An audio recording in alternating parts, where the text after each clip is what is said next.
Vous avez vu la musique?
Mesdames et messieurs, nous avons l'honneur et le plaisir. Ladies and gentlemen, it is the honor for us to have Mrs. Florence Parly, the Minister for Army.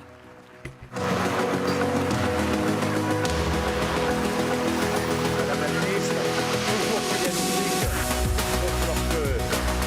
lorsque l'actualité internationale vous en empêche.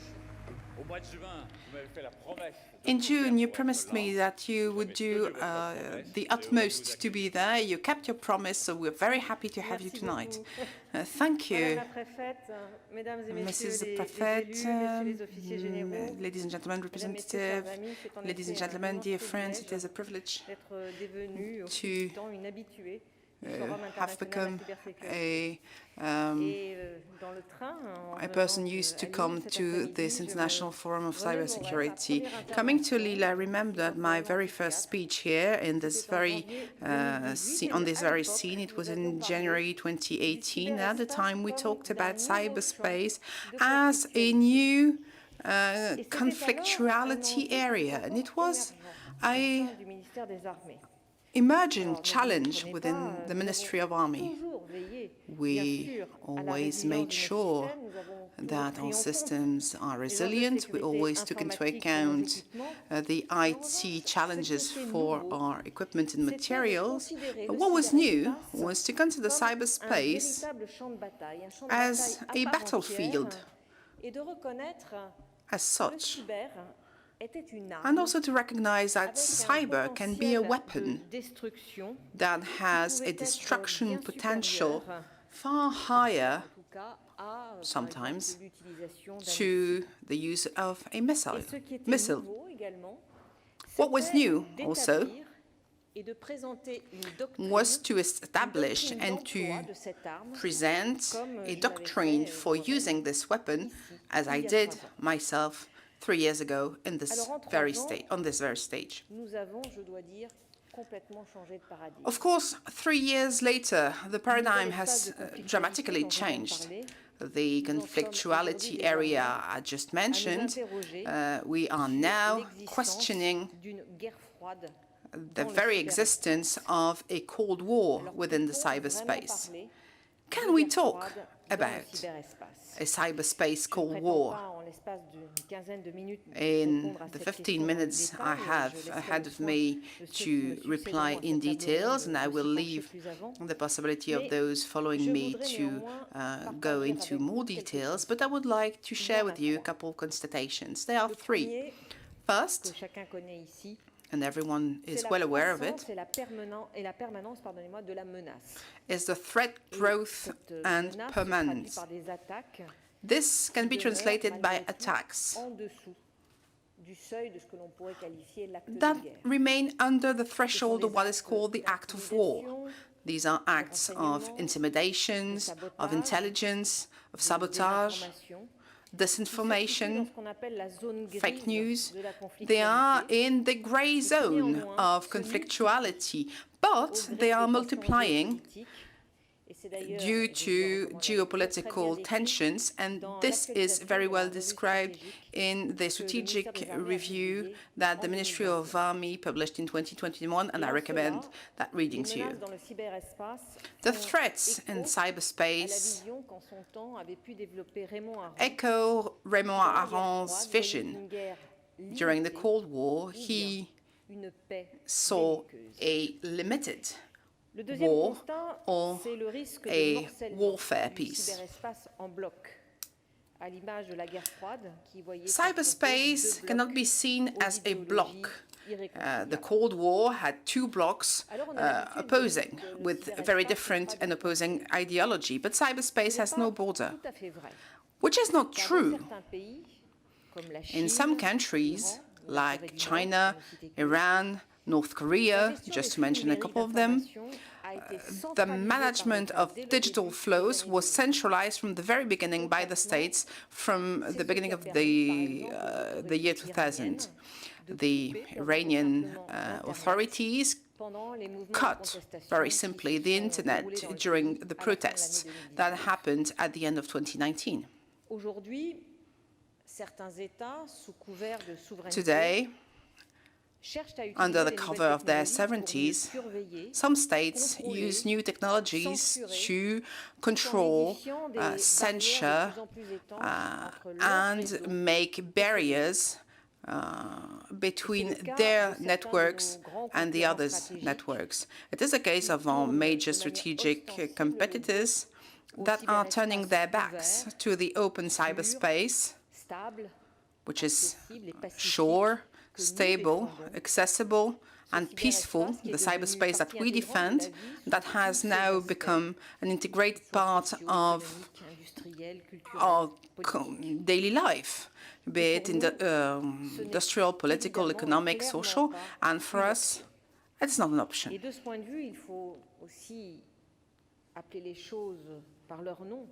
And let's call a spade. There is an asymmetry between autocracies and us, the liberal democracies. There are things that the autocracies do in the virtual and real world, and what we will not do as democracies. That doesn't mean that we are being naive here. And this is the reason why we must get prepared and must be determined at the highest level to face these threats. Let me now come to the third constatation. Contrarily to the historic Cold War that has de-escalation devices or mechanisms in order to avoid nuclear war, a cyber war, if it happened, if it implied states or semi-state or groups, will not have the same possibilities. They will have no red telephone line that existed during the Cold War to regulate the cyberspace, which is even more problematic. Some stakeholders do not want to implement a state of the game for the cyberspace. So that means that we could have rapid escalation, uncontrolled escalation, that trigger unseen crises and unanticipated risks. In this context, Europe, and more specifically France, is getting mobilized to reduce escalation risks in the cyberspace. On the initiative of the French president, thousands of stakeholders, the states, the companies, civil society stakeholders, signed in 2018 the Call of Paris for trust and confidence in cyberspace. I think France was the first nation to publish in 2019 a report asserting the obligation to respect international law in military operations in cyberspace, be it in conflict times or in time of peace.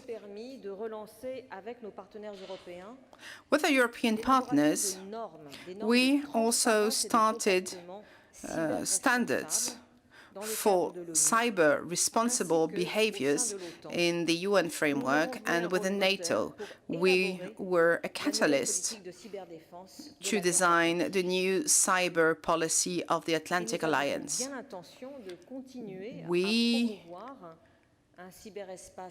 definitely are in favor of promoting a stable cyberspace based on the respect of international law and confidence, trust. This is why cyber is at the heart of our priorities within the presidency of the European Union that we will have from the 1st of January on.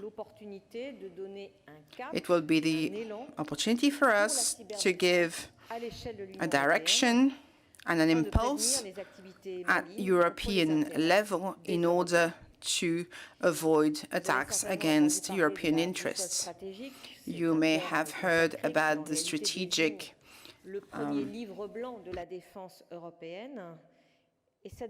compass.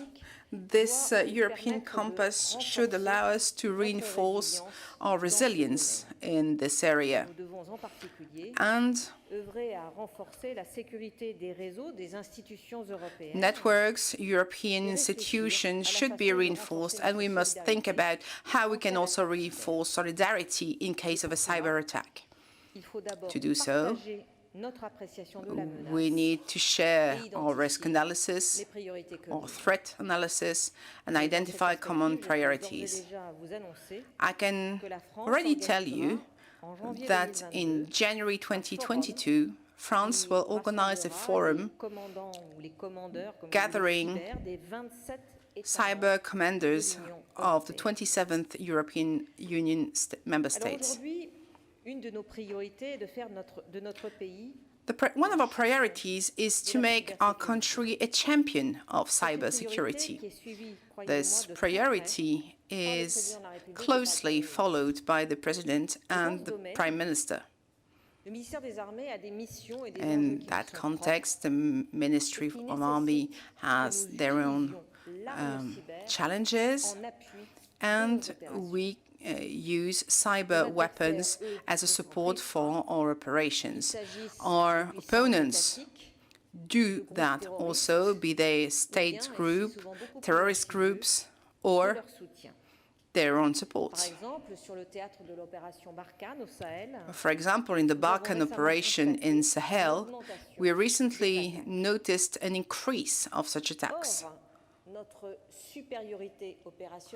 But our operational superiority, that means our capacity to keep the advantage on the field in front of our opponents, depends on our control of digital field. And that means that we have to be able to anticipate the threats.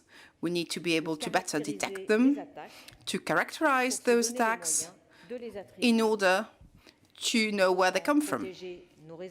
We need to protect our networks. We need to raise awareness amongst our industrial partners to their own networks. And we need to defend ourselves, but also replicate if needed. Even if France is opposed to any kind of militarization of cyberspace. To meet up those challenges, the law dedicates 1.6 million euro to our cyber defense for 2029 to 2025.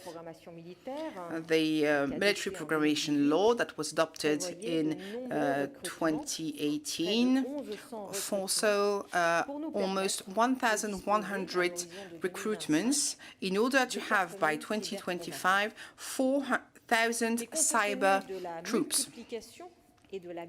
But in view of the multiplication and the severity of cyber attacks, we decided to intensify such recruitments during the period 2029-2025. As I said, there was an update of a strategic review that was published, and in that framework we confirmed the need to reinforce our cyber defense. So let me announce you that we will recruit at the Ministry of Army almost 800, to be very precise, 770 cyber troops above the 1,100 that were foreseen. So this will reinforce the army at the very heart of cyber operations, but also the armament General Directorate and intelligence services. Our objective is to recruit 1,900 cyber troops by 2025, and that means that by 2025 the global number will be about 5,000. That's 1,900 people that we are recruiting. are, of course, coding experts, but not only. As cyber is not just technical. It is about our organizations, our competences, and our talents. Being a cyber specialist, a cyber expert within the Ministry of Army is defending a network of 200,000 workstations. Companies from the CAC 40 is defending very high technology like digital weapons like the Rafale, the Charles de Gaulle ship, or the new Scorpion system of the ground army. So we need high-level experts in IT, but also different profiles like linguists, psychologists, international relations specialists, or geopolitics specialists, because we need to have a very fine knowledge of the different political contexts where our army is operating. As you could see, in the Ministry of Army, recruitment is a key, especially in a context where employers are fighting for the best talents. So it is crucial for us to know how diverse these possibilities exist in how diverse the possibilities are in the Ministry of Army. Of course, we focus on young people from 2020, and 2020 was a long time ago when it comes to cyber. We doubled the number of apprentices in cyber. We had flash exercises for cyber defense, and the last one we organized in 2021 gathered 400 students. We also developed trainings and training possibilities for those without any graduation, without any degree.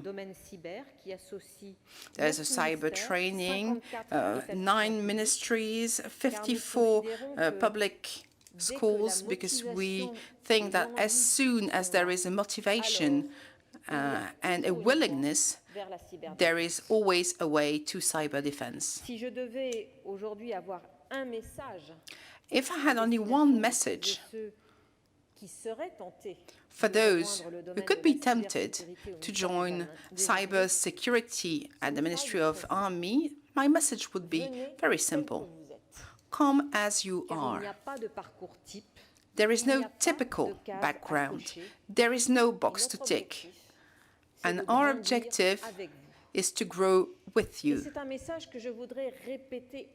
I would like to repeat this message more specifically to young ladies and women in a general way. You will not be surprised. We need them. We need you. Cyber needs you. Digital businesses, digital professions need you, your creativity and your skills. I think that the digital revolution is a wonderful opportunity to rethink in depth our society and our relation to the world. And us, you, women, we should not be absent from this debate, which is key for our common future. And we need to support it, and we need to get this digital opportunity in order to have our society move towards more solidarity and more inclusion.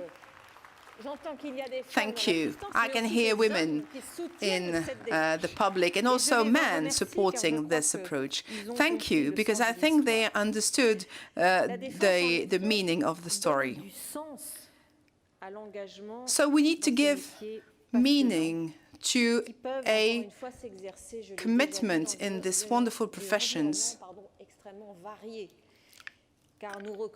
We are recruiting in many different ways. We're recruiting cyber troops, in intelligence services, military intelligence, in intelligence and defense security, also in armies. I think that General Tisser will take part later to the round table, but also at the General Directorate of Armament, because our troops are connected, but also our weapons are connected. And that means that cybersecurity is a major challenge for us. I'm sure you understood that for the Ministry of Army, the battle of recruitment is key. Maybe I insisted a bit too much in my speech, but it is also my role to make my ministry visible and attractive for the present and future cyber soldiers. But beyond that, beyond recruitment, there is also a huge need for cooperation. And this is why the Ministry of Army is completely in line with the national strategy of cybersecurity that was at the initiative of the President. We will be at the cyber campus. We have here a booth where I had the pleasure to stop. And that will be the flagship of cyber excellence in France. This campus will be a place of convergence for talents, and also the concretization of the theme of this international forum called a cooperative and collaborative cyber security. The Ministry of Army will support the cyber campus with people from the French intelligence, the defense intelligence, the cyber defense commandment as well. We will make sure to encourage exchanges with our own cyber defense pool that is being developed in Brittany, around DGA and ComCyber, and Lancy should also have their office there. With the cyber strategy, national cyber strategy that highlights innovation and partnerships with private stakeholders, Ministry of Army also supports largely startups, SMEs, and cybersecurity's talents for these very small companies and startups. We had a support, a mechanism for funding, something called DIAC Cyber in French, and we funded on our own budget 4.5 million euro. Companies can therefore have half their expenses covered, and we are supporting them with remediation plans. In parallel, 2 years ago, we also created the Cyber Defense Factory, i.e. the first incubator for cyber defense, and it gives to startups and SMEs some access to technical expertise from the Ministry of Army. It also gives them access to a very precious thing, data, cyber interesting data that are in the hands of Army. So they have access to those data, and they can therefore make sure that their tools are reliable and operational. I had the possibility to meet a couple of talents that were born within the Cyber Defense Factory, and they have now opened their wings. I'm thinking about Glimpse, which is the first pilot project for Cyber Defense Factory. 1 year ago, they flied away after the first recruitment. And I must say that this company has gone a long way. It had raised 6 million euros, which is a record for such a young startups. And this is thanks to the fund BRIEN3 that were created by our ministry with capital partners. Glimpse also went from 4 co-founders to 28 employees. And it is a success to which the ministry is very happy to contribute. And let me conclude with this. My last message to you is to dare pushing the door of the Ministry of Army. If you have a company within cybersecurity or any area of interest that concerns our defense one way or the other, I can tell you that we have a lot to offer, be it financial support, meetings with experts, synergies with the academic world, industrial, institutional, or legal administrative support. We are there. The Ministry of Army has resources that only wait for being shared. We know that the performance of cyber defense depends on it. It is only through cooperation and collaboration that we will make France a cyber power. I would like to wish you a wonderful IFC 2021. Long live France, long live the Republic. Madame la Ministre, merci beaucoup. Madam Minister, thank you very much for your speech. Welcome back. Welcome to all of you for the second roundtable of the FIC 2021 for a roundtable entitled The New Cold War in Cyberspace. Now, as the world has become more and more interconnected and nations continue to communicate, but also manage national strategy and use cloud platforms to effectively run their business, cyberspace has indeed become the new battleground for competing powers to confront one another. The cyber Cold War between the United States and China, for instance, seems to already be a reality. And negotiations to try to create some kind of international public order in the digital space so far have stalled. So can Europe constitute a third way between the United States and China? How can we relaunch a multilateral approach? Those are some of the questions we'll be asking our panelists in just a moment. But before that, please welcome Margaritis Chinas, the European Commissioner Vice President.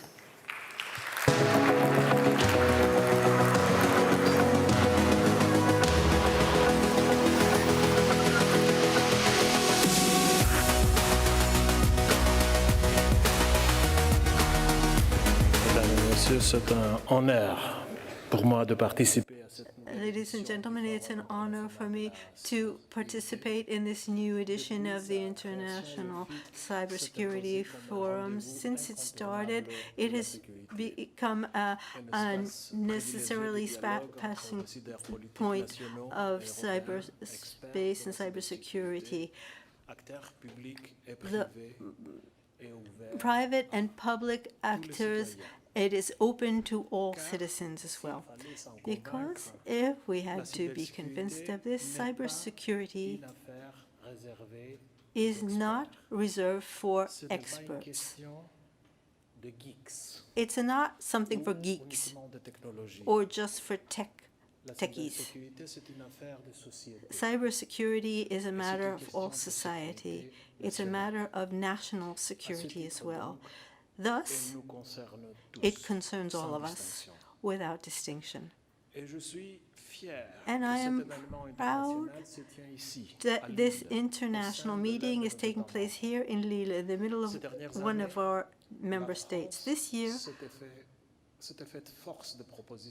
France made many cybersecurity proposals. I can only welcome the coming inauguration of the cyber campus near Paris. I should also like to thank the Minister of the Army for her words. Here, you in France, you put cybersecurity, the cybersecurity of your country, in a resolutely European context, in a world in which cyber is becoming more and more a space of confrontation between different systems and systems of values and principles. We, the Europeans, we do have our bit to say. We are going to defend our European way of life. Europe has always been at the forefront of cybersecurity. We were the first to take a common approach of all 27 of us for cybersecurity, better known as the Network Information Systems Directive. Look at the wonderful cradle of activity that we have here. We have worldwide recognized expertise here. We have talent, young talent here that the entire world envies us. We have a unique system of researchers, industries, and startups ready to carry out the technological transformation in Europe and around the world. And all of that we must pool to create together a new world of cybersecurity and security that will be truly European, in line with our values, principles, and European way of life. Ladies and gentlemen, cybersecurity is a cornerstone of this genuine European model of security, and we must now collectively find the means and tools to face up to this challenge. Today, we Europeans find ourselves in a critical stage. Our union is built on the internal market, where everything is interconnected. An attack in one part of one country of our system can have an immediate spillover effect across the whole union. In addition, the recent cyber attacks have made us aware that the threat entailed to cyber is much more pervasive to our daily life than one might have thought. Look at the explosion of COVID-19 related scams, phishing, and ransomware campaigns against our healthcare systems. During the pandemic, our data are in danger. Look at the cyber attack that targeted Microsoft Exchange servers earlier this year and had affected 30,000 organizations globally. Our business are in danger. A few months ago, the ransomware attack on the Colonial Pipeline on the other side of the Atlantic demonstrated how ever relatively simply cyber threats can cripple critical supply chains, disrupt the economy, and put energy security into question. Infrastructures that are vital to the basic functioning of our societies are in danger. By all this, it is our lives that are in danger today. And to add to this, the notion of what security entails is rapidly evolving and expanding. Closer to home here in Europe, within the EU and in our neighborhood, we have been witnessing different types of malicious influencing. They include disinformation, attempts at electoral interference and electoral processes, and suspicious foreign investments. We have also witnessed migration being used as a tool and as a weapon to hurt Europe or to exert political pressure. Hybrid threats against Europe are becoming the biggest challenge of our systems and for our democracies. They strike at the heart of our values and our way of life, and they seek to weaken the fabric of our societies and the proper functioning of our states. We shall not allow it. In the European Commission, we have taken bold steps to provide Europe with tools and policies fit to address these evolving threats. Within our EU Security Union strategy presented in July last year, we were connecting all the dots to build a strong security ecosystem by overcoming this false dichotomy between online and offline, between digital and physical, and between internal and external security. Europeans cannot tolerate different levels of protection across these threats.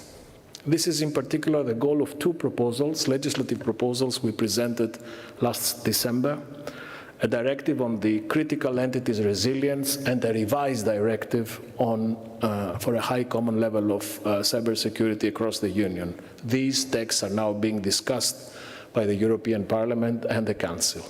And once adopted, and I hope soon, they will significantly enhance our Union's capabilities to be prepared to act in a crisis. Together with these two proposals, we also presented the new EU cybersecurity strategy. This strategic text will allow the EU to increase our resilience and show leadership on international standards, norms in the cyberspace. Would allow us to build capacities to prevent, deter, and respond to cyber attack. It will allow us to strengthen our partnerships around the world to promote a global, open, stable, democratic, and secure cyberspace, one grounded in the rule of law, human rights, fundamental freedoms, and democratic values. Our cybersecurity strategy also includes proposals for further strengthening the EU cyber diplomacy toolbox, notably by adopting a targeted approach to the EU's deterrent strategy and activities that would be threat rather than incident-driven, ensuring competence, consistency, and our capacity to act before we are attacked. The joint cyber unit will be instrumental in building the EU cyber capacities. It will provide a space for EU institutions, bodies, agencies, and member states, authorities coming together from the civilian, diplomatic, law enforcement, and cybersecurity communities to work together and coordinate response to cross-border attacks and crises. It will also give cybersecurity stakeholders, many of them represented here, including the cybersecurity product vendors and partner third countries, a focal point for sharing information about threats. And this ambitious legislative agenda does not come without the necessary resources. In the next 2 years, the European Union will invest 500 million euros in cybersecurity from our flagships, Digital Europe and Horizon Europe programs. These would be matched by appropriate investments from member states, regions, and the private sector. With regard to the recovery and resilience funds, the Commission also will seek to assist member states to develop ambitious investment plans covering digital topic. We have an overall target of 20%, including, of course, cybersecurity.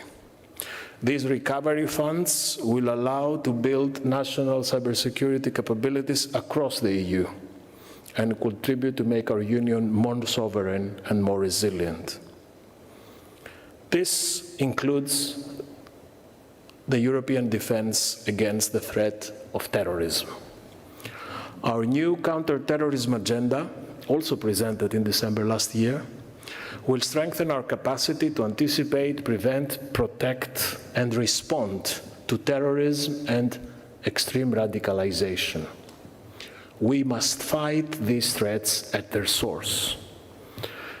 The new regulation enacted recently on terrorist content online has just entered in force.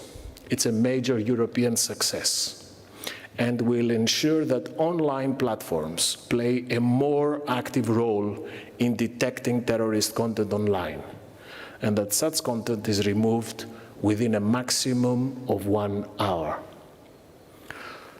To understand how critical this European instrument is, one needs only to reflect on the likely implications of the Taliban takeover for global jihadism.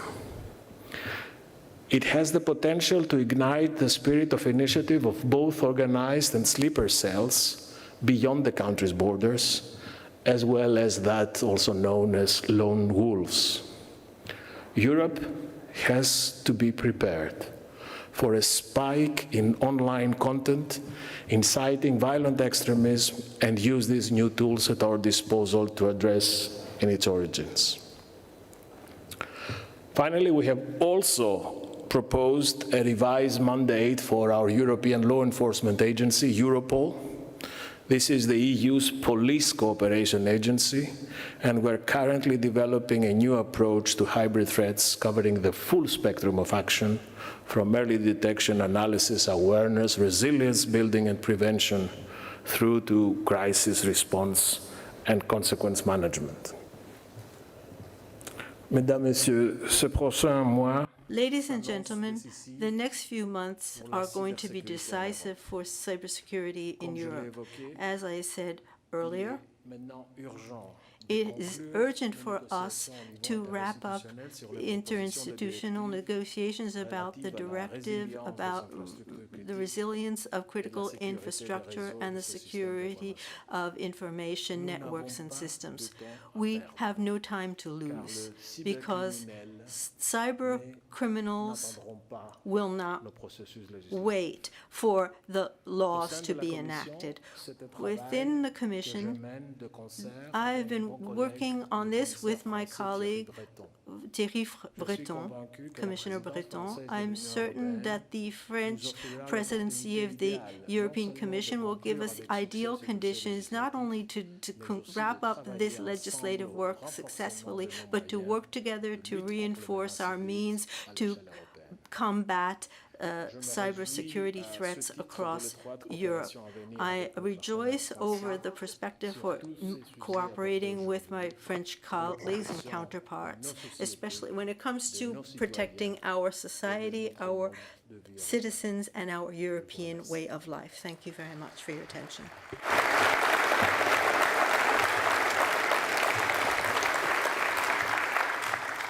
Margaritis Chinas, the European Commission Vice President, thank you very much indeed for that. Now, in the last couple of years, we've seen an increase in the number of state-sponsored attacks, but also the rise of hybrid threats, which mix conventional and non-conventional methods, to the point where one may ponder on whether it's still possible to stop the fragmentation, but also the militarization of this space. We're going to ask this question to our panelists right now.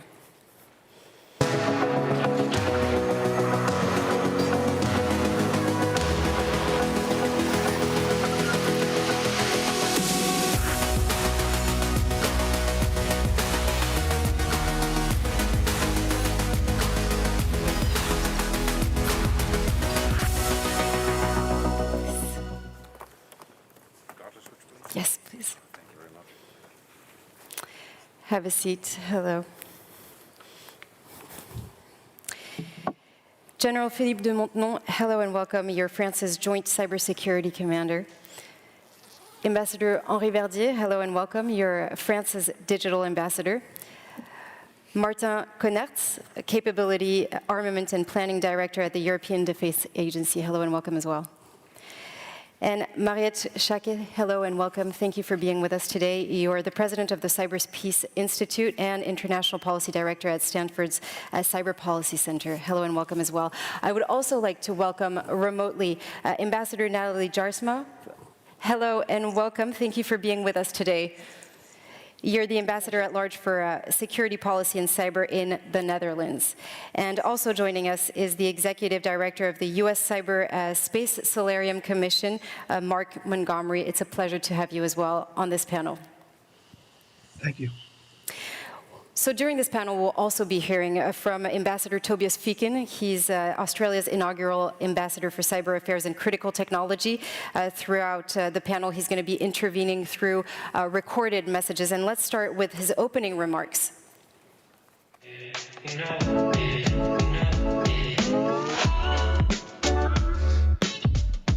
Hello, I'm Toby Feakin. I'm Australia's Ambassador for Cyber Affairs and Critical Technology, and it's great to be here with you today.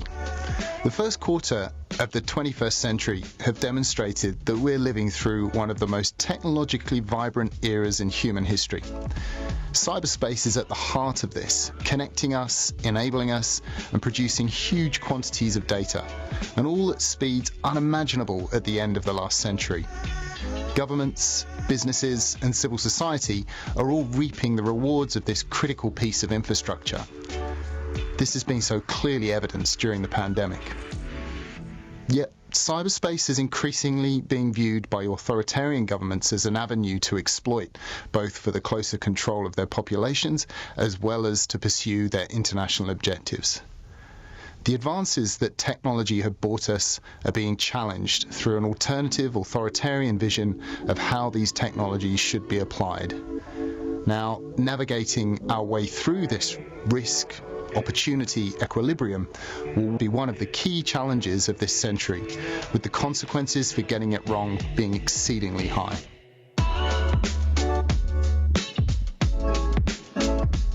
Amongst all this change and disruption, we're facing an increasingly complex and contested international environment.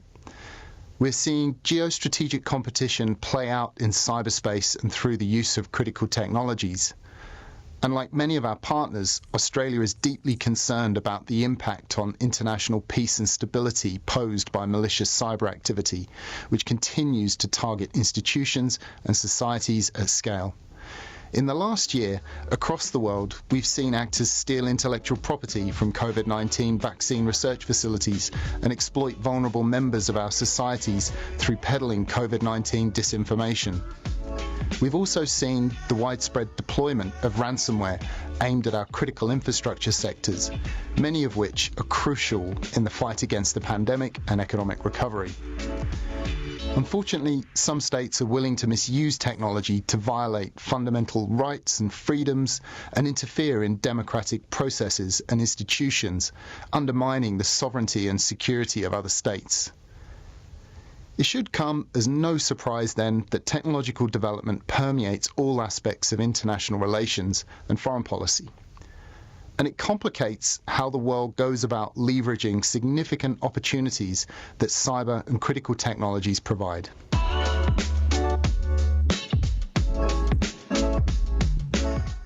For the Australian government, cyberspace and critical technology is an absolute top foreign policy priority.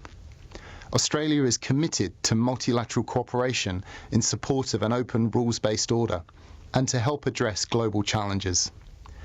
Our interests are not served by turning inwards or letting others shape the global order, and we will continue to influence and shape critical institutions where Australia's security, values and economic equities are at stake, including to ensure any new rules, norms and standards on cyber and critical technologies support an open international system, and that they're consistent with universal values and human rights, especially privacy protections and freedom of expression and belief.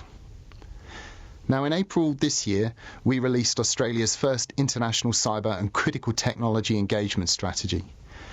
The strategy recognises that cyberspace and critical technologies are central to Australia's future, and that we benefit from the growth of a connected, prosperous and resilient Indo-Pacific and world enabled by safe and secure critical technologies. The strategy charts a course for our international engagement in order to achieve that future. It builds on our 2017 International Cyber Engagement Strategy by incorporating critical technology in recognition of the increasing interconnectedness between cyberspace and critical technology. This serves to enhance our overarching approach and goals, to maintain an open, free, safe and secure cyberspace in order to foster technological innovation that supports growth, prosperity and social cohesion. Australia's responses to the challenges and opportunities presented by cyberspace and critical technologies will be guided by our values as a liberal democratic country. This includes our core principles and values of human rights, rule of law, fairness, open competition, security, transparency, respect and integrity. Cyberspace and critical technologies are central to shaping our future. Our vision is for a safe, secure and prosperous Australia, Indo-Pacific and world enabled by cyberspace and critical technology. And we know that Australia is not alone in addressing the implications of new technologies and the risks and opportunities they create. We must all work together to meet these challenges so we can harness the opportunities cyber and technology bring us. And if you'd like to follow more of the work that we've been doing and find out more about it, you can view our website, which tracks our progress on the strategy at internationalcybertech.gov.au, or follow me on Twitter at OzAmbCybertech and #CyberTechDiplomacy. Thank you for your time and really looking forward to questions.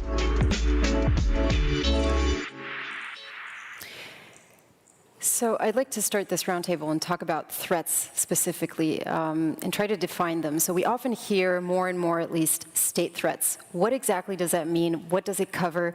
How does it differ, perhaps, from ordinary, cybercrime threats? And can we still categorize threats in one such category, knowing that interconnectedness is just growing so rapidly? General? Thank you. Good question. It is true that we identified that some of the threats that we are facing are clearly coming from state actors, that this is something new that we couldn't have thought of maybe 10 years ago when we were mainly focused on against terrorism and we did not identify any strong competitor anywhere in the world. From a military standpoint, what we are mostly focused on is making sure that our weapon systems are fully available, that no competitor, no cyber hacker is able to take control of them or steal information from us, or maybe affect our perception of our environments through malign activities, should it be on social media, for instance. We heard that you were trying to focus this roundtable around, is there such a thing as a new cyber Cold War? Well, it's not a concept that we use, actually. We don't think that we can actually define our current strategic of our environment as one of a cyber Cold War, because it would refer to a situation that we've already seen in the past. It's neither a Cold War, nor a guerrilla, nor anything that you can oversimplify by just putting a label on it. It's a mix of all this, because behind the threats that I just described are sometimes state actors, sometimes organized crime, sometimes terrorists, sometimes individuals for the purpose of financial gain, or sometimes for the simple purpose of fame, because they want to be the first one who has actually breached the cyber defense of the French government, for instance. And sometimes some of these individuals or groups are actually faking, or sometimes actually the state actors are faking to be cyber criminals. So definitely a mix of all these, and we have to be ready to face all these threats. And if we decided that we're in a de facto state of Cold War, it would be oversimplification, and it would probably close doors for cooperation, which we want to keep open, even though we have to be vigilant. So it's almost a new type of warfare altogether. Mariette Jacquet, on this, how would you describe state threats today, and can they be categorized as such? Well, sometimes, hi, good evening, everybody. Sometimes they can be categorized. For example, we have new threats, just adding to what the General said, coming from disproportionate means that are deployed for the purpose of intelligence gathering.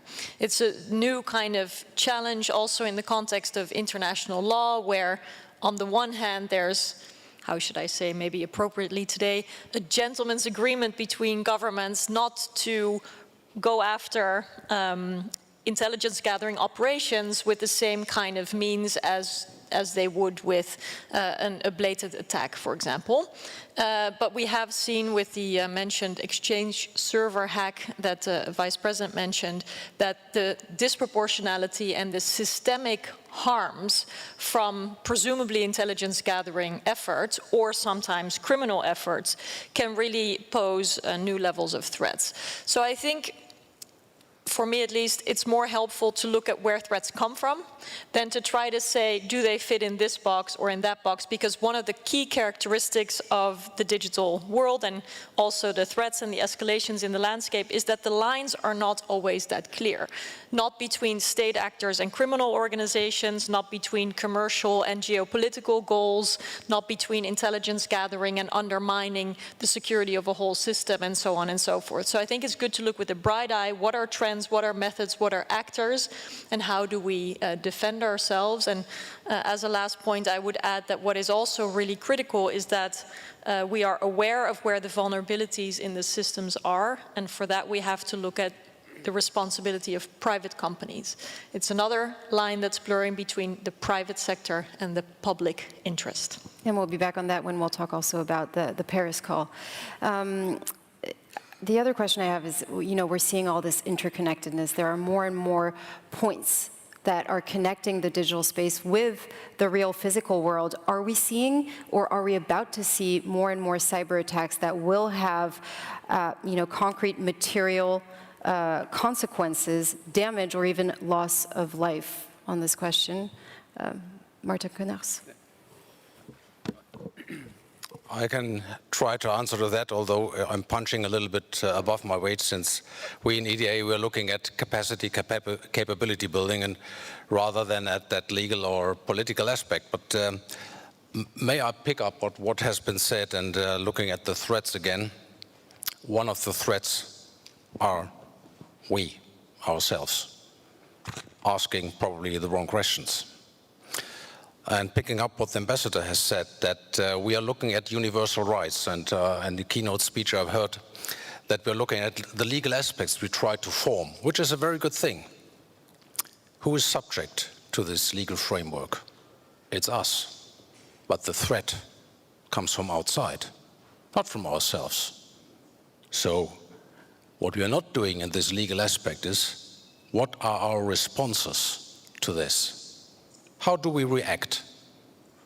Otherwise, we get stuck with defining the threats without asking who is threatening us and how do we respond? What are the means we need to be resilient and to act against the threat? And let me add another perspective. Cyber is not rather technology. The cyberspace is one of the global commons, like the sea, the air, the space. It is used by all sorts of actors. And it is about to keep the access and the use of this global common open to us. We may have a legal framework for us. We may think that our view of the world is universal, but just our experience in Afghanistan tells us maybe our values are not universal. The corona crisis tells us, with the virus, you cannot open up any negotiation channels. He doesn't want to negotiate, he's just there. And I think this is a mechanism we should be aware of, and this is something which has been lost since the time of the Cold War. And when we talk about the new Cold War, we should try to learn some lessons of the past. That political successes of negotiation will only be possible from a position that we are credibly able to defend ourselves. And this is a question not only of capabilities, but of attitude to approach the things. So my recommendation would be, if we look at threats, look also at the responses and look at those who would like to convince that they do not attack us. So that's all what I have to say. Thank you. On this question, Ambassador Verdier, what are we witnessing in cyberspace? So we speak English? Or we can speak French, or we can speak English. English. Have there is a direct translation, so you can also speak in French Général as well. As you want. Mais je vais parler français alors. Okay. Je pense que la plupart de la salle est française. Très bien. Je pense que Okay, I'm going to speak in French since most of the people in the room are French speakers. I think we all agree, but I'd like to stress one thing. there will be a cyber war. You have weapons, you have conflicts. It is much more hybrid with civilian society than the Cold Wars. That's the first difficulty. The first difficulty is to set the boundary between crime and conflict, between the targets, between the protective systems. We heard the minister talking about protecting SMEs, the minister of the army who wants to protect small companies. There is a sort of mixture of the activities involved. And since, as you know, I am the ambassador for digital affairs, ambassador at large at the Quai d'Orsay, and there is a low-intensity conflict that is undermining the cyberspace. And that's something new. We have conflict there that is destroying the field of operations, the theater. And today, it's very difficult for us to keep the public core of Internet, which people are, to protect themselves, are laying down their own wires and cables in order to protect themselves. We see the debate that should be extremely technical at the International Telecommunications Union is becoming a geopolitical discussion. And when we look at the palette of concerns before us, we have fundamental, essential concerns of the army, the military. Then we have the hybridization between the civilian and the military. And then at the end of this whole sequence, not of a Cold War, I agree with you, we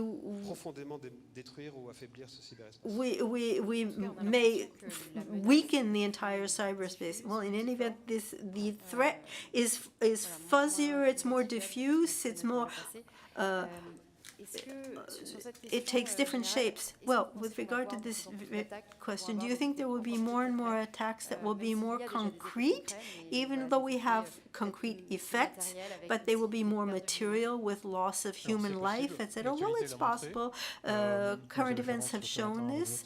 When we look this morning, there was an attack in Florida in which one of the attackers took charge of the water supply system and was able to affect society because of this. The press told us a year and a half ago about a cyberspace between Israel and another country where the Israeli attack killed some 20 people in a clinic in Iran by acting upon the gas supply system. So all of that is possible. Is that what our adversaries are trying to do? I'm not so certain. I think that being able to show that you can attack the water supply or energy supply system, or you can manipulate elections in the cyberspace is a dissuasive action, and it's enough to affect the will of the adversary, because that's the aim of a war. You don't want to kill everybody, you want to bend the other party to your will. So today, it is possible to kill human beings through cyber attacks. You can take account of, you can take charge of everything that is digital, and everything is digital. Now, is that going to be the favorite means of our adversaries? I don't think so. Well, I'd like to say that I think everything exists, everything is possible, and you're there to avoid strategic surprises. But the means that we have today is that the states that we're thinking of are looking at whatever they can do below the series of below the threshold of aggression, of attack. We see aggression that doesn't necessarily trigger a retaliation. Yes, that's why you have to have an ambassador and a general to describe the situation. That shows you where we are. Is the cyber arm less lethal than conventional arms nowadays? We talk about cyber weapons. What are they? I don't think it's a good way to measure the effects of cyber weapons. We have three types of cyber weapons. Cyber weapons can either sabotage a system, a digital system, it can steal information, or it can change perceptions of the environment.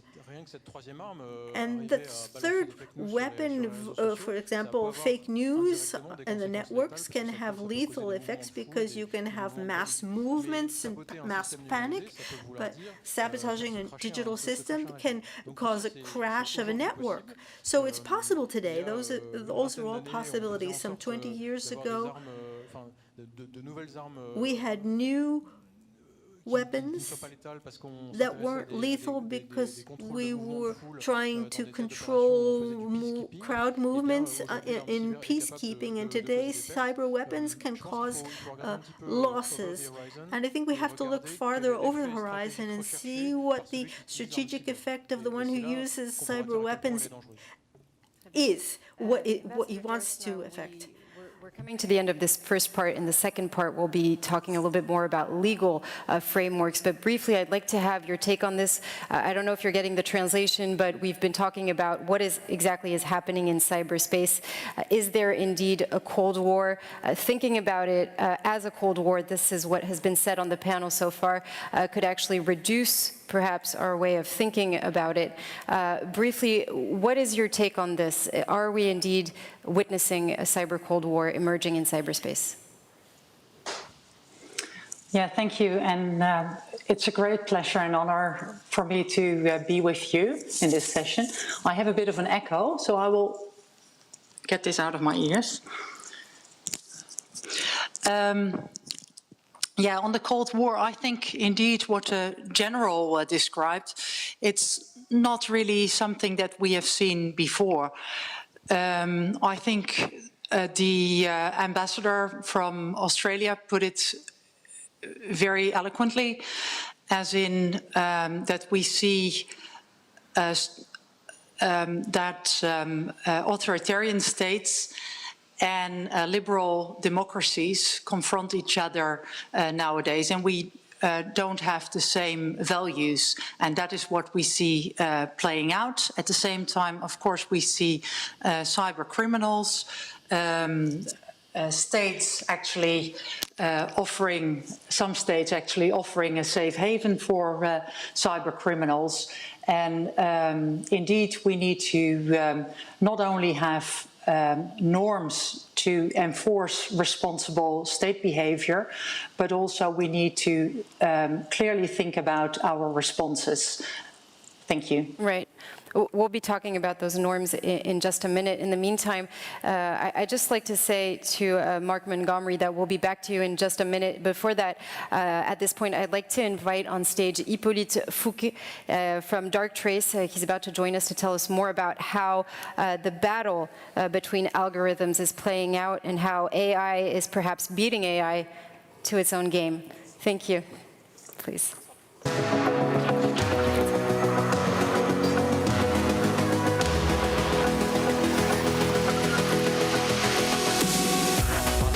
Très honoré et très heureux de partager. I'm very honored and very pleased to share the stage with you this evening, to share with you the experience of Darktrace, which is one of the pioneers of artificial intelligence devoted to cyberspace. I don't know if you can see the slides behind me that are going to illustrate what I'm going to say. Wonderful. Well, many people have already said this this evening. Cyber attacks have become more numerous, more sophisticated, and faster. The number of threatening players has also increased. You have increasing number of mafiosi, of various organizations, of corporate rivals, and then organizations that have highly sophisticated capabilities to attack critical targets. The problem is that when you have such cyber attacks in cyberspace, the consequences affect companies that were not necessarily targeted, and then continuing a ripple effect of attacks. So that is a major problem. What we must also note is that Every day, we see SMEs, hospitals, other entities that are targeted by ransomware, which is increasingly sophisticated. That's what we see with our experts. The tendency to end ransomware is going to extort 3 times from these companies. First, you have the money, you have the encryption, and then the money paid to decrypt. Then you have the regulation of private data, and then you have blackmail, which says, I have your private data, your personal data, and I could disseminate them to everybody. And the third type of extortion is connected to the interconnectedness of everybody. Ransom to be paid so as not to spread information to your partners and to reduce their trust in you. I could have as well mentioned data leaks, whether they're generated by somebody maliciously from outside or somebody from inside who wants to hurt his or her organization or wants to spy on you for somebody else, and the manipulation of data, which can have very serious consequences. And this is something we see every day. And then we have technology that is everybody's talking about, cyber criminals as well, who are using it as well, with the deep fakes in particular. To share with you an example with one of our partners, we have McLaren, the Formula One stable. You may have seen a large poster of the McLaren Formula One car. And one day, the head of the stable at the Grand Prix in Emilia-Romagna received an email, a deep fake email, extremely well done. Anyone would have been fooled. And the email asked him to sign a document electronically. But at the same time that he signed it, a malware was loaded onto his workstation. Artificial intelligence detected the email, and the person himself never saw it. But that shows you, in a stressful situation, such as in a Grand Prix at the end of the month, that's very important for a company. You don't have time to check everything in detail. You no longer have enough subtlety to see what's going on, to check and to avoid hoodwinking. So we need the artificial intelligence to help us. I'm sorry, a few slides are not being shown, but you will get the content whether you see the pictures or not. So you have to know why today we are so vulnerable, so exposed to cyber attacks. It's because the defense paradigm is rather obsolete because it's based mainly on analyzing threats of the past threats. Now, whether we call them rules or signatures or use cases, whether we're talking about machine learning, which is going to analyze malware in labs in order to detect various variations of the malware, we're always late.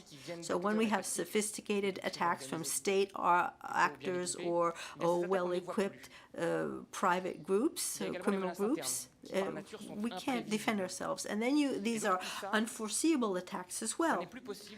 So it's no longer possible to protect oneself using this strategy of getting a jump on them, of thinking ahead. We're overwhelmed. The teams don't have enough resources to cope with all of this. For the security teams, artificial intelligence is the best tool because it enables them to fight with equal weapons against those who are exploiting artificial intelligence. And they give you the possibility of processing huge amounts of information and look at the results clearly so that the team can react and act proactively. And after several years in AI, when AI is well used in cybersecurity, it's because it doesn't focus on threats seen in the past, but on the data that are generated in each organization. It looks what each machine is doing, what each person is doing, the emails. It's going to understand the patterns, the habits, what is legitimate. It's going to cross-reference things. And AI can, when it looks at all of the tools that we use, SaaS tools, emails, the cloud, bureautics, it can understand and thus to detect the slightest anomaly that indicates something wrong. So it detects known threats, those that are already in our databases and in our manuals, and then it can detect unknown threats, future threats, unforeseeable threats, but it doesn't stop there. It's going to improve detection, but it's going to help people to be more proactive because the attacks often happen in the evening or the weekends, in the evenings on the weekend, and you don't always have somebody on hand to grapple with it. Since the AI has identified very clearly the networks where there are problems, it can react and block things very specifically when they happen. It can block a link in malware, in an email, or a macro in a document. Something that is associated with email. It's going to block all of that immediately or alert the person, say, I'm going to block it. Can you confirm? You have the two ways of working. And so it's going to back up the human being so the human being can do the investigation that is necessary with the visibility that's given to him or her. Now, the third brick concerns autonomous investigation. I told you the cybersecurity teams are rather overworked, and what's important is that AI is going to do the work of analysts and the SOCs that are going to examine incidents, are going to correlate them, because sometimes several warnings are linked to a single chain of attack. And AI is going to create a clear relationship and generate a clear report to enable the teams to react as necessary. Let me wrap up with an example to show you how much the human-machine combination will be important in the future. A few months ago, with the power company, an extremely sophisticated attack was blocked by AI. Everybody in the ops room was fascinated by that. And later on, we found out that the attack was triggered by a cyber criminal group, APT41, in China, and 2 weeks later, the judicial authorities and the police attached a name to this series of events. So you can see that the human being will analyze things, but human beings need AI to be active, to protect themselves immediately from threats that could materialize if the power outages concerns. So AI helps you to be active, to be reactive, to be proactive, and it's our best ally to cope with the entire landscape of cyber threats. Thank you very much for your attention. Hippolyte Fouque, donc, de Darktrace. Merci. Hippolyte Fouque from Darktrace, thank you very much for your speech. The second part of this roundtable, where we'll focus on really regulation and norms. I just wanted to turn to Mark Montgomery. I think when asking this question of what is happening in cyberspace and whether or not there is a Cold War, I think it's important to have an American perspective, even though, from what I understand, Mark, you don't actually represent the U.S. government, but we're hearing more and more that a cyber Cold War is happening, at least between the United States and China. What is your take on this? So I do think there is a significant increase in the amount of interaction between the United States and China. And I think that the likelihood of gray zone warfare between the two countries accidentally escalating through unintended consequences into more significant incidents is much higher than it was 5 years ago. I think we share that problem with Russia as well. I think both Russia and China are very willing to exploit that gray zone area where it is likely that the United States will not respond with the use of force to use cyber tools. And if they misestimate us, then you could get in an escalatory crisis. I would point out one other thing. There is a significant uptick overall in the amount of cyber malicious activity we're seeing. Probably the most significant is not nation state. It's ransomware activity and activity by kind of unpredictable or known actors. Two thoughts there. First, I think the ransomware attacks against critical infrastructure will go down because they want to make money, not create societal disruption. So they will be careful to attack non-critical infrastructure companies so they can do their normal criminal behavior. The second thing I would say is we have to be very worried about the wrong types of tools being much more available now to terrorists, unpredictable, irrational actors, and their ability to use those tools to cause a really intractable problem, societal disruption. So I worry about that even more than the idea of a Cold War with China, which I don't think is a good description of it. Thank you, Mark. So we're now going to talk in the second part of the roundtable about solutions, particularly politically and legally. Ambassador Jaarsma, what is happening with international law here? Everyone seems to agree on the fact that we need a legal framework, but negotiations have so far stalled. What we have so far is 2 consensus reports that were recently adopted by the open-ended working group and, of course, the GGE. And what is happening about negotiations at the UN, for instance? Where are we standing now? Yeah, thank you.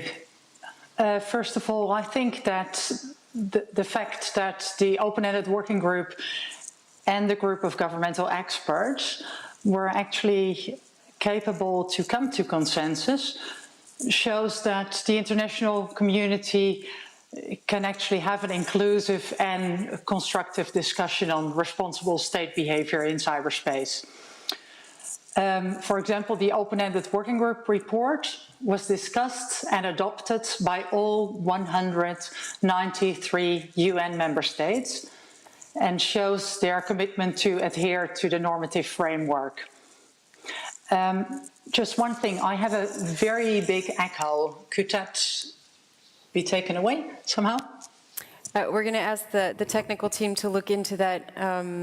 Do you want us to have someone else answer the question while we figure out the technical glitch? Let me, actually now I can, I don't hear the echo anymore, so I think it has been fixed. Thank you so much. The General Assembly of the UN informed by the GGE report and the recent open-ended working group has repeatedly reaffirmed that existing international law, including human rights law, applies to the use of ICTs by states. And as such, the question is not so much whether international law applies in cyberspace, but how it applies. And so as part of the GGE report, there was a compendium in which the different states could actually give their national perspectives on their interpretation of international law. And we believe that that actually helps to provide a further step for a common understanding of international law. You mentioned a treaty, I believe. We're not very much in favor of going for a treaty at this point in time, because we think that we, as international community, need to do more in order to understand each other better on how international law applies exactly. So we have been encouraging other states to actually publish their interpretation, and we also offer capacity building to assist states with that. And actually this new open-ended working group that will start in December will offer us a great opportunity to actually continue those discussions about international law. And I think for us, the new open-ended working group will be a success if countries are going to be more transparent on their interpretation of international law. Thank you, Ambassador Jarsma. On this question, Ambassador Verdier, do you actually agree? And in the absence of a treaty, should we perhaps put in place, impose perhaps norms or try to regulate different types of behavior? Yeah, first we can You can answer in French as well. Yeah, I will answer in French, but I say in front of Nathalie that the good news here is that European diplomacies are very close together, and we are a united front. Donc oui, trois petites remarques. D'abord sur le traité. A couple of comments. First, on the treaty. We could be surprised how much countries that do not respect international law to claim to call for a new treaty. We are not going to have a new regulation for every single new technological system, for nanotechnology, for artificial intelligence. Humanitarian law is law and now must be applied and implemented. I'm not saying that we should not try and find some additional regulations, but the very core of humanitarian law is a law. It's major, it's important, and it is dear to us. The second point this evening is based on an analogy with the Cold War, and we can see that there are analogies and there are also deep differences that should not be missed, notably when it comes to the state behavior. This is more about an analogy with the Cold War, and this is something very important indeed. States must be committed on some responsible behavioral standards. Of course, we need to be able to predict the reactions of the one or the other in order to keep some kind of stability of cyberspace. And with our European colleagues, we played the game of the governmental experts and the open-ended group, and we are rather happy of the results we got. But it's not enough, and we should say so. The very core dissuasion in Cold War is if you hit me, I hit you. And you can be sure of that, and you can make a calculation. In cyber, it's very infrequent to know instantly who is attacking you. They are using some kind of camouflage and some different layers, and you don't know how much material or how material your damages will be for your opponents as long as you have not made your attack. So you need something more. You just need, it's not just a kind of regulation or regulated, precise mechanisms that worked on dissuasion for quite a long time. In France, with the immediate support of all our European counterparts, we aim at having a new vehicle. It's an action program. We can think that it's just a question of drafting, of wording, but it's not the case. If you do not have something about resilience, if you have funding capacities of all countries so that they all have their certs, their policies, if you don't have data sharing, information sharing, if you're not thinking about infrastructure that are more robust than others, that some are well designed and others are problematic, well, you will not get a way out. It's not just because of you will regulate your behavior that you will make it. Maybe it would take 1 year or 2 or more, but we will try to convince the United Nations to get an action program for sharing resources, for making sure that on the one hand you regulate the state behaviors and on the other hand you increase the global security level for cyberspace. So you think that in Europe you have the right impulse to go in that direction? Yes, indeed. You know, I'm rather new in diplomacy, but I think that solidarity, common understanding, collective reaction capacity of Europeans on such topics is rather striking. I'm entering a little bit into a field which is not in my DNA, put it mildly. I'm not a diplomat. I just probably, when we are looking at the legal framework, which we are after, and it's great, it is like the legislation we have for other global commons, the airspace, the rights of the sea. All this is necessary. Now, what we are doing if somebody is violating these rights? This is a key question. It is good to have a piece of paper, but it's even better to have somebody who implements it. Now, this is one area. The other area is the one of the Cold War, and why does the Cold War stood cold, which is a key question. Now, looking at cyberspace, we also should look at all the actors in there. And if we would like to be successful, we have to ask the question, what makes the opponent tick? We would like to influence. Dissuasion or deterrence takes place in the perception of the opponent. Are we knowing enough about him or her or whatever? And this is a key. We can promote the technical side, we can be resilient and whatsoever, but the other side is we are not alone in this world. If we cope in this world alone with ourselves, we will not be successful. And this is something I would like to address in this field, which may probably address those which are not subject to this regulation or legislation and who do not believe in it like we do. Thank you. On this specific question, let's now listen into what Ambassador Feakin's opinion is.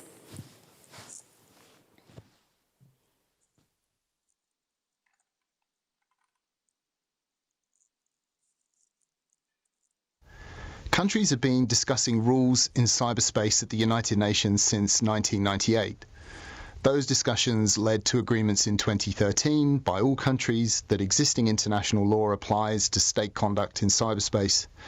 It's easy to miss the significance of this simple sentence. In effect, it means that all of the rights and obligations that countries have in the physical world extend into cyberspace. For example, if a country has an obligation to protect human rights in the physical world, this agreement means countries also have an obligation to protect human rights online. Alternatively, if existing international law prohibits unlawful interference in democratic processes, this agreement means that interference using cyber means is also prohibited. In effect, this one short sentence that existing international law applies to state conduct in cyberspace transformed cyberspace from the Wild West into a domain governed by existing international law. In 2015, countries went a step further and agreed to those 11 norms of responsible state behaviour that many of you will be very familiar with. And those norms complement but don't replace international law. They include things like countries should not intentionally damage the critical infrastructure of another state using ICTs, or countries should take steps to ensure integrity of supply chain. With these first principle agreements in place, countries began to discuss more granular details. And I think positively, there is the potential for real progress on the horizon. We've seen to recently finalise concurrent UN negotiations, the open-ended working group and the group of government experts, reaching consensus reports in March and May, respectively. And Australia has been actively engaged in both those negotiations. Those reports reaffirm our strong commitment for meaningful outcomes in those UN discussions that build upon the solid foundations already agreed. And right now, we are seeing some countries call for a treaty on responsible state behaviours in cyberspace. But we already know that international law applies online. What we need to do better and to understand more about is how it applies. As countries come to their positions and make them known, this is the process through which we can identify gaps, and then see how we can identify those gaps if indeed there are any. Basically, we all need to develop our positions before we decide if a treaty is even a useful path forward and try to avoid putting the cart before the horse. We need to stay focused on the outcomes, being clear on our priorities and the indicators we will use to measure success. Alors, Général, à propos de la dissuasion dans le cyberespace, je pense que vous... When it comes to deterrence in cyberspace, I think you wanted to add something. De cette question de régulation. I just want to say something about regulating cyberspace. I have no personal recommendations to make as to how to get as many signatory countries as possible, countries that would commit this. However, I would like to report something that makes France very proud. France is the first country to have published a document in which it describes what it feels to be the implementation of international law in cyberspace for military operations in particular. This was published some 2 years ago. And this document defines legitimate defense, what characteristic armed aggression is in cyberspace, what due diligence is in the case of a state, an attack that would originate in on a state's territory. And France is rather courageous for having done so, because this is in a way an invitation to the global community to do the same thing, and it's also a form of declaration of intent and a doctrine for operations, because it sends a message to our competitors to say, we feel that the threshold of armed aggression is here, and below this threshold we allow a whole series of things which enable us to strike back. But if you go beyond that threshold, we can retaliate not just by cyber means, but also by conventional weapons, conventional means. What exactly is the position of the United States when it comes to whether we should try to reach a treaty or impose certain norms? That's before going to the third part of this roundtable. So I'm not sure how one imposes norms. Norms is short for normative behavior. I think these behaviors really have to be developed and incentivized. I think that as they're defined legally, they're beginning to reach the natural limit of what they can achieve. I do think that norms, at least as they're currently conceived, are not constraining the extension of intelligence and espionage activities in cyberspace. But I do think they've been helpful in constraining how nation states approach each other in that area right below the use of force that the general mentioned. And I think they've been helpful there in ensuring that in a non-espionage environment, nation states are not using cyber tools to impact the infrastructure, the internet, the democratic processes. Now, I think there's one exception to this, and it's Russia. The irony being that they are, putatively a leader of the United Nations on this issue, when in fact they're the most egregious violator of the principles they claim to protect. So I think that for the rest of us, the countries committed to transparency, the rule of law, norms are reaching the end of their utility in dealing with a country like Russia. Thank you very much. Alors, Général, brièvement, on en a discuté tout à l'heure. General, very briefly, we said as well that the soft belly of our democracies are these attacks. Well, we've looked at this from the military point of view. We want to detect IT attacks in the social networks that oppose our military action. For example, in Sahel, terrorist propaganda on the social media must be addressed by our operations in the cyberspace. And we've become rather effective in doing so through a series of interministerial mechanisms that enable us to erase jihadist propaganda. Over the past few years, we've also seen a number of players, actors of all walks of life that are trying to undermine the legitimacy of our actions and to delegitimize our action in a series of theaters.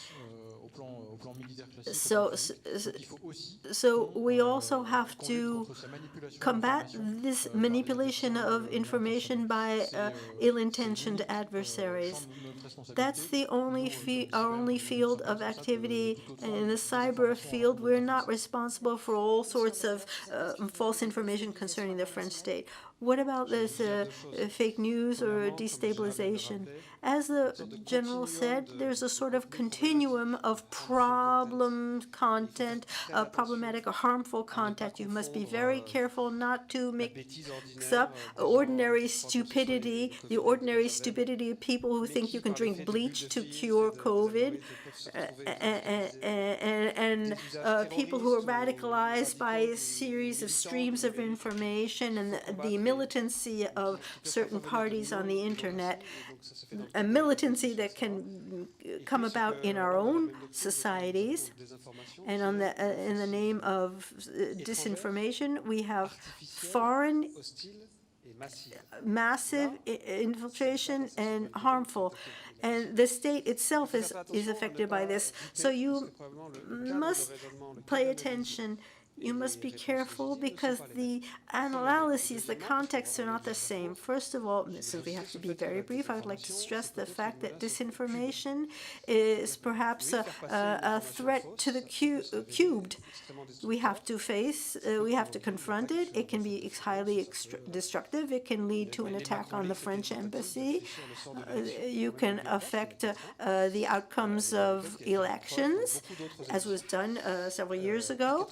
Most effectively, we have had more 80 leaks and hacks in elections. So we have to arm ourselves against this.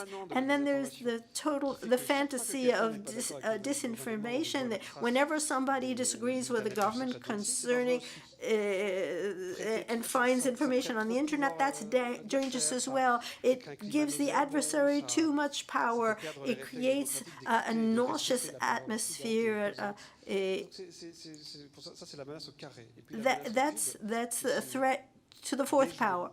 And then you have, if to counter these threats, we promote internet censorship, things that would change the architecture of the network.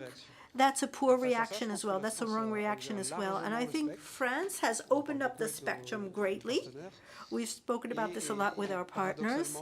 And paradoxically, a large number of the responses concern Digital Services Act, Digital Market Act, the debate on deregulation or regulating the social networks that focus more on that than on aggressive, hostile words. Whereas, in addition, you have to be able to detect actual, hostile, real attacks.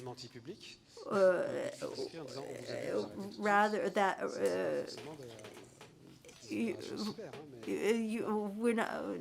we shouldn't focus on things that are less important. To mention, the responsibility perhaps of companies, especially software publishers, perhaps to ensure the security of their networks and information systems. And in that regard, the Paris call in 2018 really tried to get a good number of states, but also private actors together to try to find core principles, common principles to protect citizens and infrastructure. Ambassador Jarsma, how can we go further in that direction? What's next after the Paris call?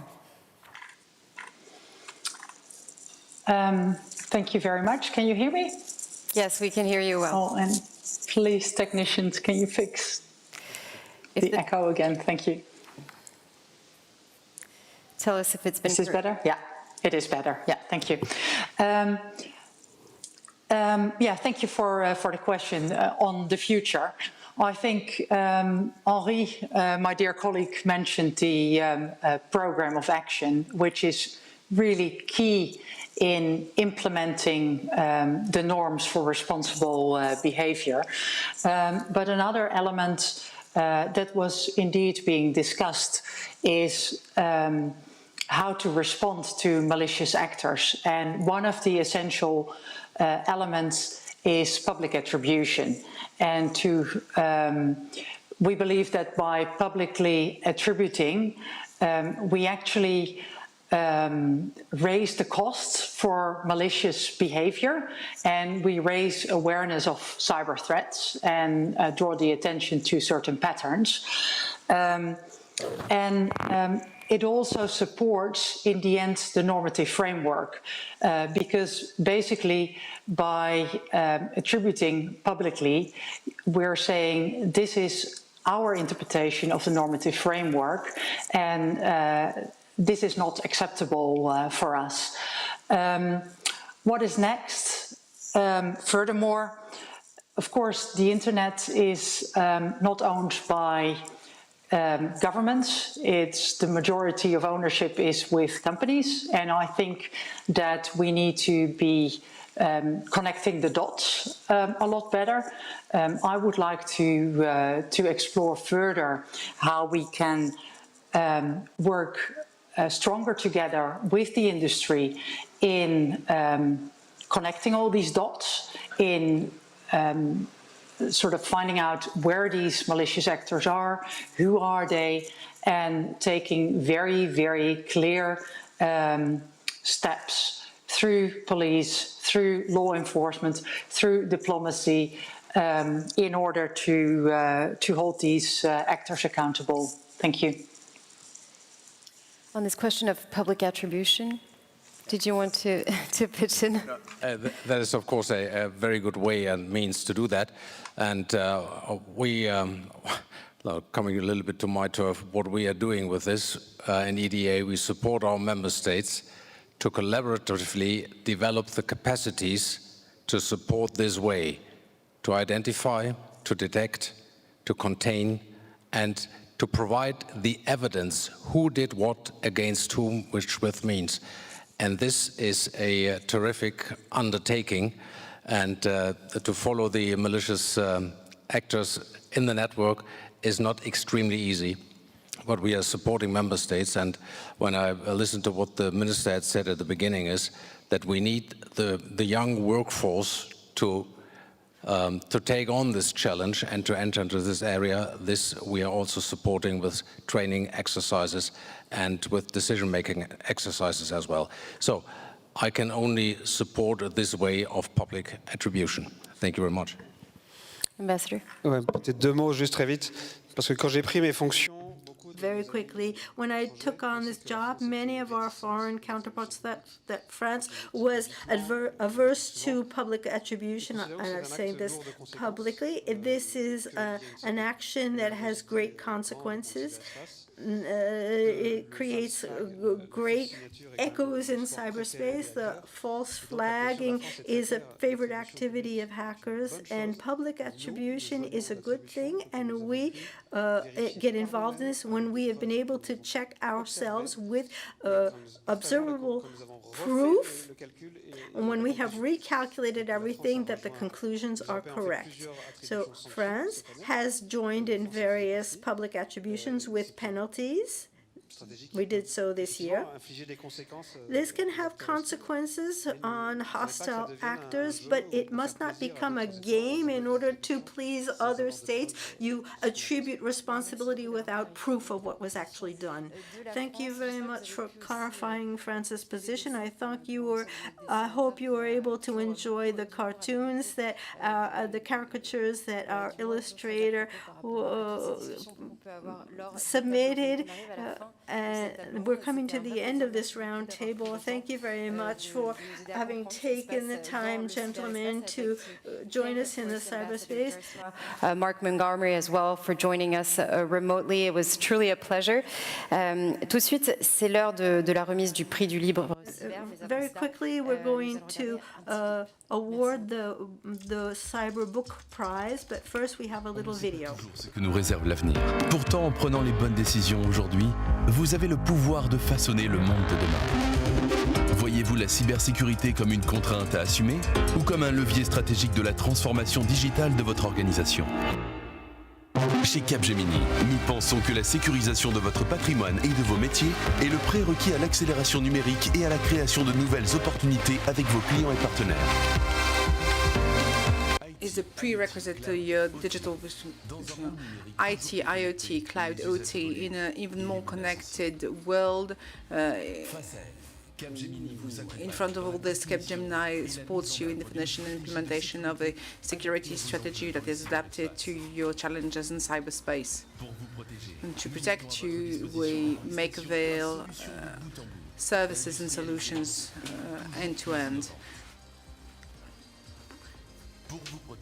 To protect you, all 4,500 specialized consultants provide you with the trustful services that you need for steering and implementing cybersecurity and cyber defense of your organization to secure the world of tomorrow together. Capgemini, make the future that you want.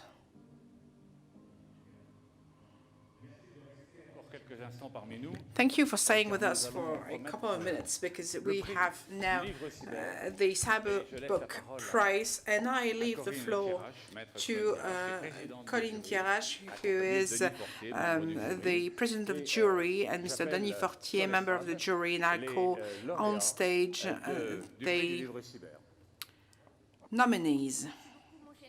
And thank you very much, Errol. I was very happy to preside this jury for the second consecutive year. It was a particular year, but very rich one, because we had the pleasure to read 23 books. Some were out of topics, but nonetheless very exciting. And I have the great honor with my friend Denis Fortier, but also, even if General Ebrard is not here, and he is excused, could take part in the selection. So thank you very much.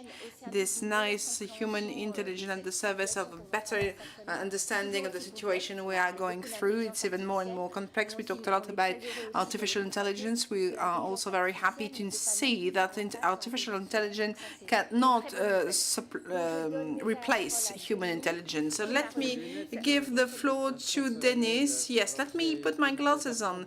I would like to ask Bertrand Boyer for the Cyber Defense Prize that I have the pleasure to give you. Oh, there it is. This book, in a nutshell, Guerrilla 2.0, it is a theoretical approach that aims at drawing the lessons of the fights we had in military history, notably in the years in the 70s, 80s, and more recently against terrorist groups, and how this is completely modified with new technologies, more specifically, as the General said, social network. So there is a hybrid war approach, as we are used to call it now. Thank you. Let me remind that your book can be found on the Furet du Nord booth. Voilà.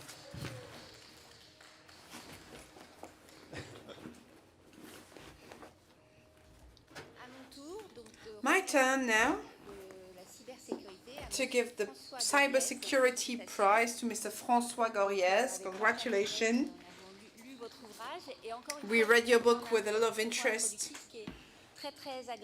What was very nice within this jury is that we are always deliberating unanimously. So for each and every of you, it's largely deserved. So we are all very happy. Thank you. Thank you very much for this prize.